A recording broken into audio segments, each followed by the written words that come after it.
Great, thank you, Jessica. Thank you for that. A very kind introduction. I think it just means I've been around a long time in copyright. So, how can I follow those two presentations? I mean, to be honest, they have to be two of the best presentations I think I've seen at the forum. So I cannot guarantee that standards are going to be maintained as part of this presentation. So, now if I work out how this works first. Okay.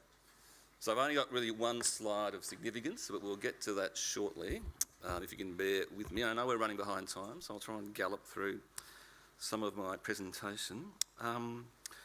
So can I just start by acknowledging the traditional owners of the land, the Ngunnawal people, and pay my respects to elders past and present. I'd also like to extend that respect to Aboriginal and Torres Strait Islander people present here today. So it is great to be here at the forum. This has always been an important and informative event over the years, and in many ways, for all of us, it symbolises the start of the copyright year. It's also, without doubt, the best venue in Australia to have a copyright forum, surely. Sorry, National Maritime Museum, and a couple of other events. And what a year we have in front of us. Derek mentioned 2017 was a big one. We think 2018 can be equally big. So, it's been nearly 50 years since the Copyright Act was passed in Federal Parliament. 50 years.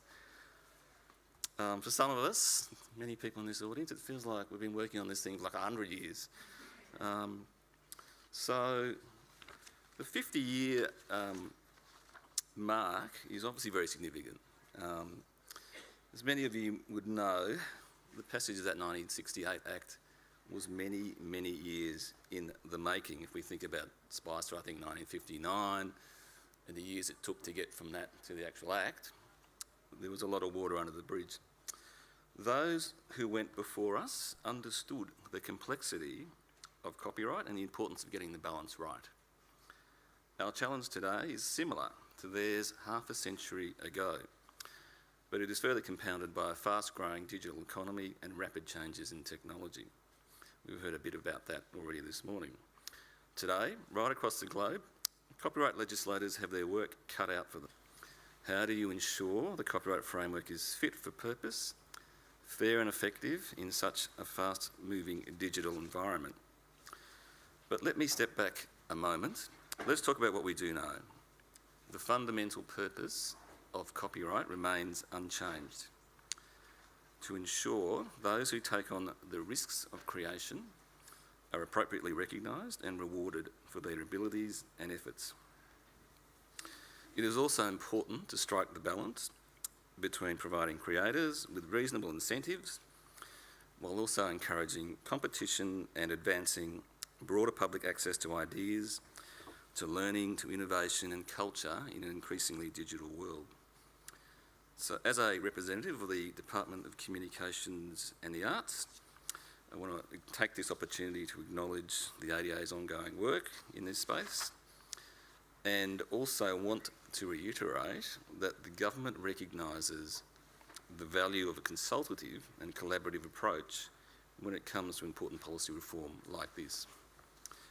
We are committed to engaging with industry and stakeholders on the development and implementation of copyright reforms.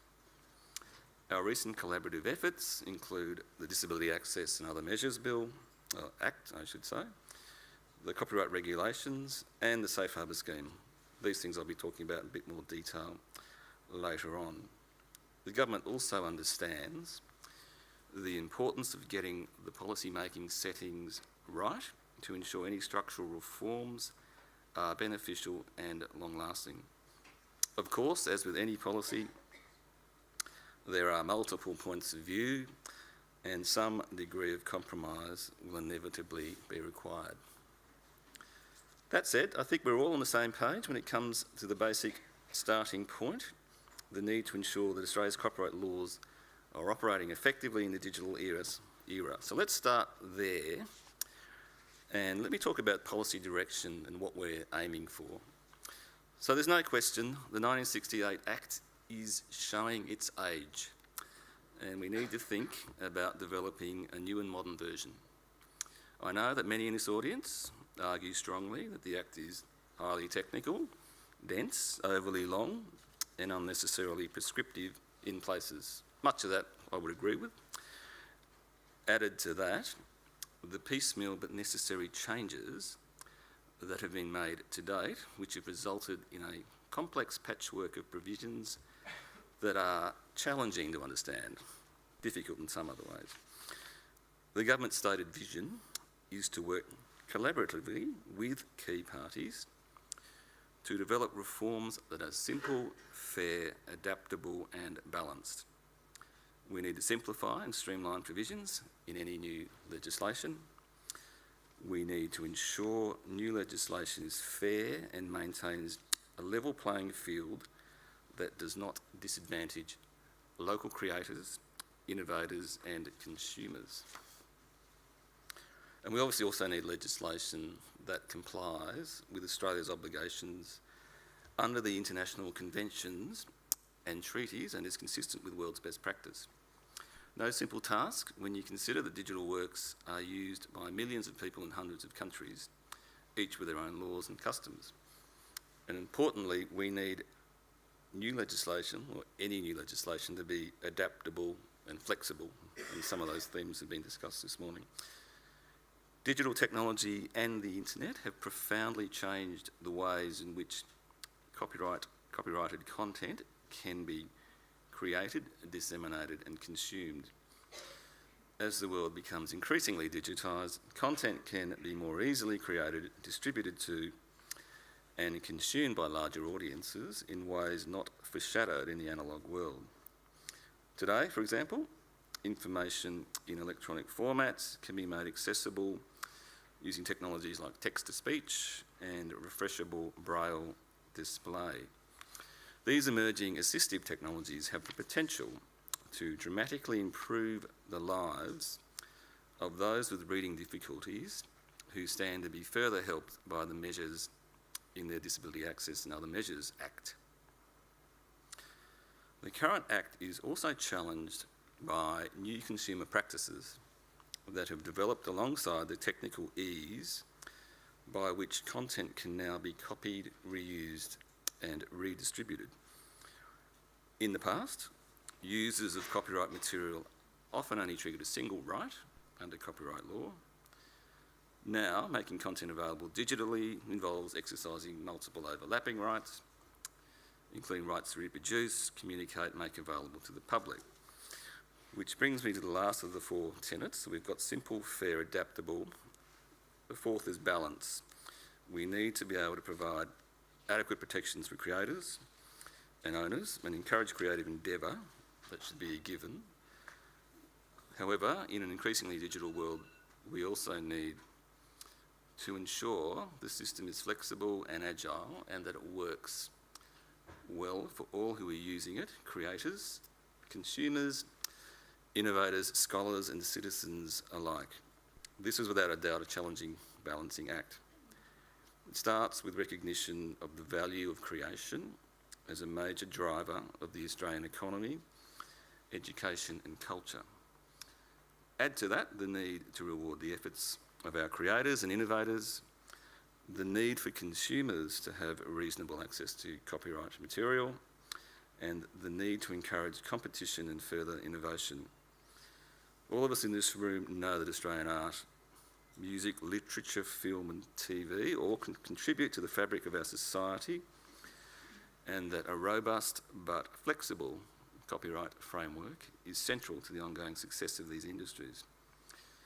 The government has already made it clear that it supports a number of the recommendations in the recent Productivity Commission review of Australia's IP arrangements. The PC emphasised the importance of copyright reforms to support innovation, competition and creativity while ensuring it does not unreasonably restrict further innovation and access to content. The government remains committed to consulting with a range of stakeholders, including people in this audience today, to identify issues and, where possible, to develop a broad consensus of proposed reform options. So let's have a look at what we've been doing and what might be coming up very shortly. So, as Derek mentioned, there's a lot going on. Sorry, I'll go back to the microphone here. Why don't we start with some of the things that are already underway, and many of you will already know about. On the left column, we've got work done. So, Copyright Amendment, Disability Access and Other Measures Act signed off. Most of the key provisions commencing 22nd December last year.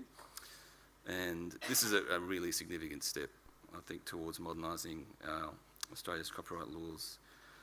As you would be aware, the Act was the result of extensive consultation, including with copyright users and rights holders. For many of the amendments, stakeholders, including many in this audience, who I see sitting in some of these front rows here, worked very collaboratively to achieve broad consensus and successfully help the government deliver the Act.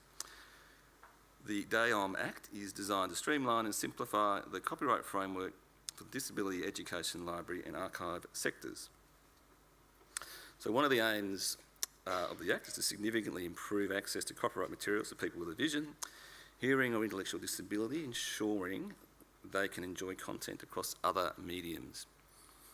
The Department is continuing to work on improving access by people with a disability to published material by participating in the Australian Inclusive Publishing Initiative, formerly known as the Australian Marrakesh Treaty Forum, which comprises publishers and representatives of creators as well as organisations assisting with disability access. The DAOM Act also improves and simplifies preservation exceptions for copyright materials held in libraries, archives and other key cultural institutions, making it easier for cultural institutions to preserve our past and make it available to all.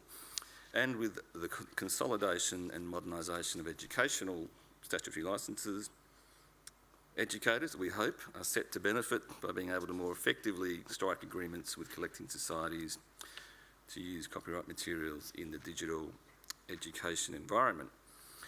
One element of the legislation won't come into effect until next year. That's the copyright duration changes. So from 1 January 2019, new standard copyright terms for published and unpublished works, sound recordings and films will be introduced. They will apply to copyright materials created before 1 January 2019 that remain unpublished or otherwise not made public at that date, allowing greater access to historic and culturally valuable materials.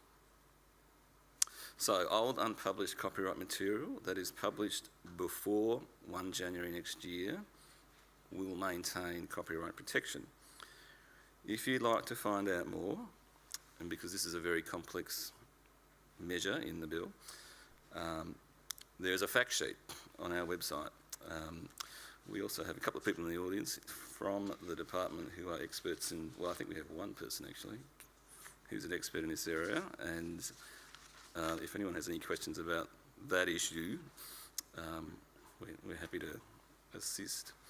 So, copyright regulations, moving to the next item in that left column.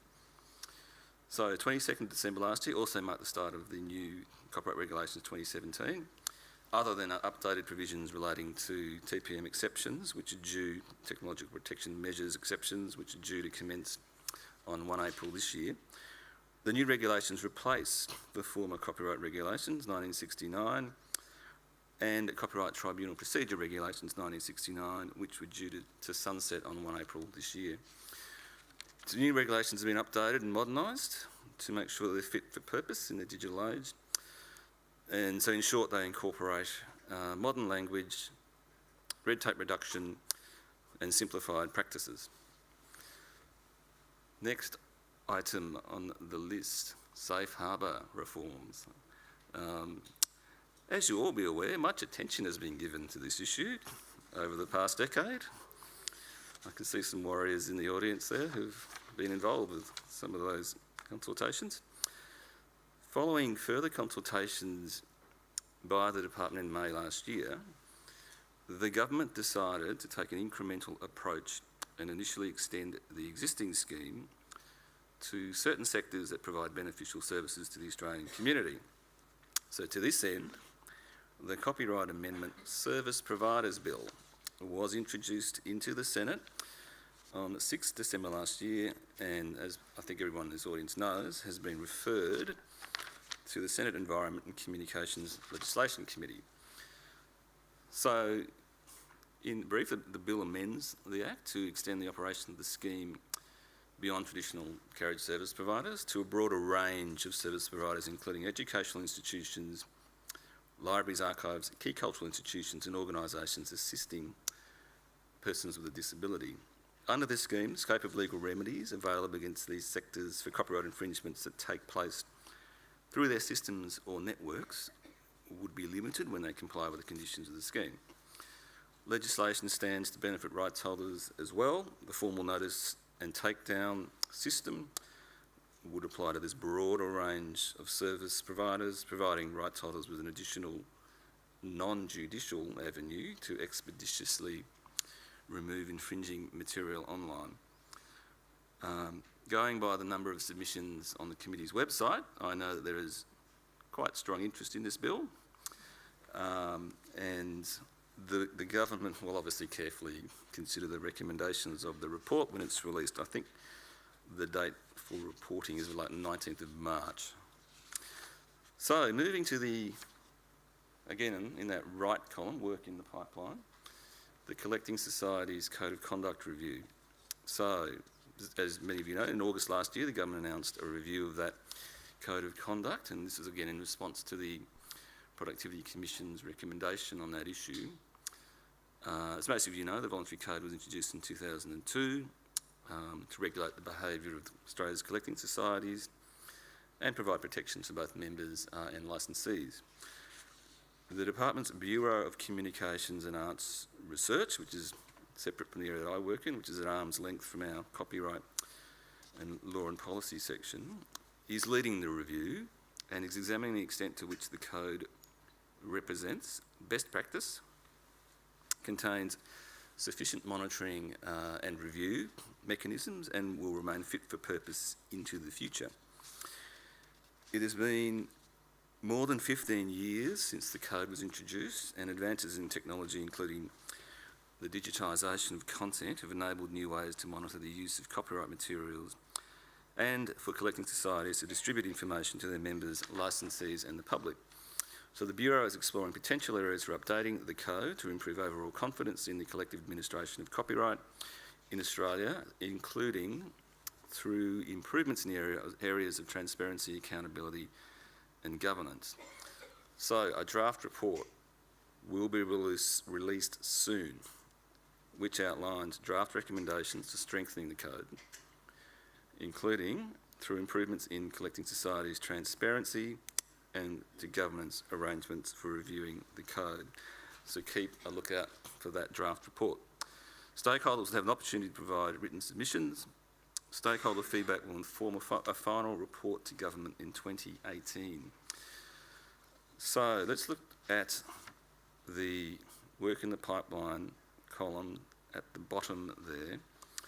I'll get to the online infringement review shortly, but there is likely to commence, following completion of other copyright priorities, such as the Code of Conduct review, other work. So the department proposes to undertake public consultation on the following three areas of the Copyright Act, which you can see up there: flexible exceptions, contracting out of copyright exceptions, and orphan works. So we're bundling together these three particular government response to those recommendations made by the PC on those issues.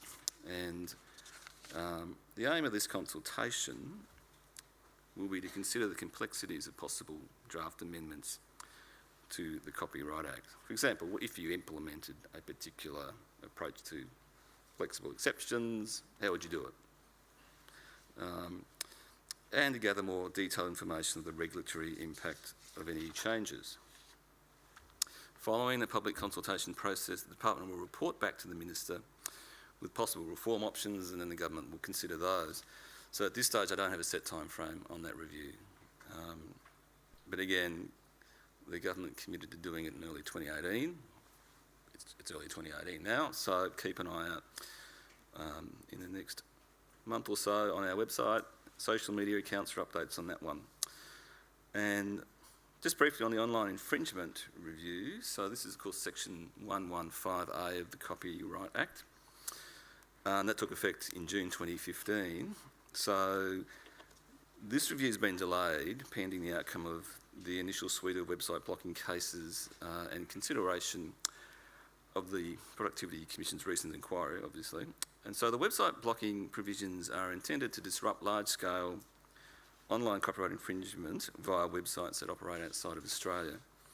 So we've seen a handful of cases come before the federal court in which orders have been granted against Australian internet service providers, requiring them to block a total of some 65 domain names across 340 websites. Some of the big names like Pirate Bay, for example. We've seen film industry representatives publish research last year showing a positive result, including a significant drop in traffic from Australia to some of the block sites. And this is consistent with sort of initial usage patterns identified in other countries where site blocking has been introduced.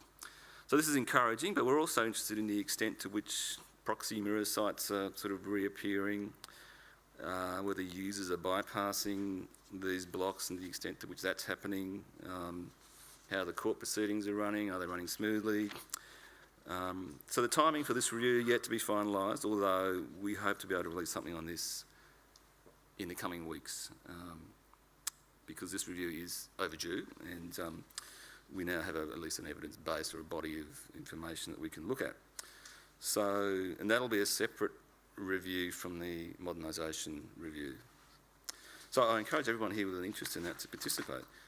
So I'll wrap up because I know we are running behind time. So as you can see, there's a lot going on. Much underway and there's much in the pipeline. Mentioned earlier, the 1968 Act, 50 years ago, nearly, took many years to finalise. It was time well spent, so the Act stood us in good stead for many decades. And that's what good policy and legislation does, it lasts the distance. It will take time to develop and finalise copyright legislation that is fit for purpose in Australia today and agile enough to serve us into the future. But we're making great strides in the right direction, and I look forward, and the department does, to continuing to work with you as we build on our efforts to date. Thank you.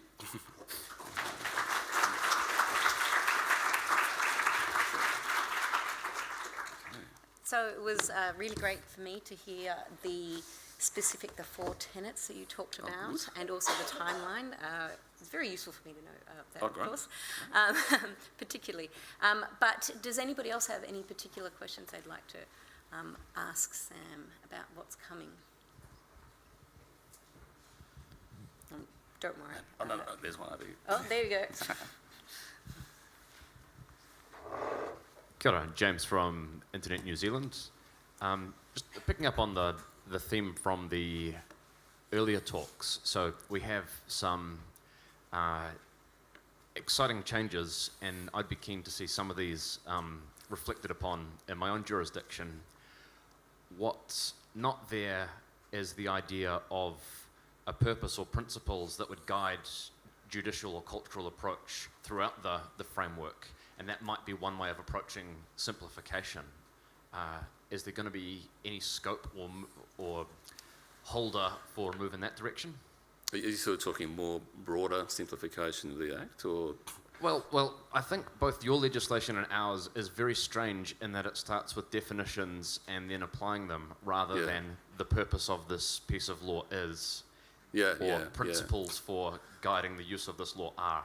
No, I think that's a good point. I mean, I think Jill's review actually did come up with 5 principles, but whether you have to actually reflect them in the Act, I mean, that's something, if there was a rewrite or a simplification of the Act, if we got an opportunity for more broader copyright reform, I think that would be, a good idea to take on board. Because I think in New Zealand, you guys are reviewing the whole Act, as far as I understand, so you will have the opportunity to start from a completely clean slate. So I'd love to have that opportunity, I have to say. So, yeah, in an ideal world, I mean, having principles, objectives, I guess at the start of an act would be really useful. And if that's used by courts, for example, to help interpret parts of the act, I mean, that would be really useful. So, but that's not on the agenda at the moment, so, yeah.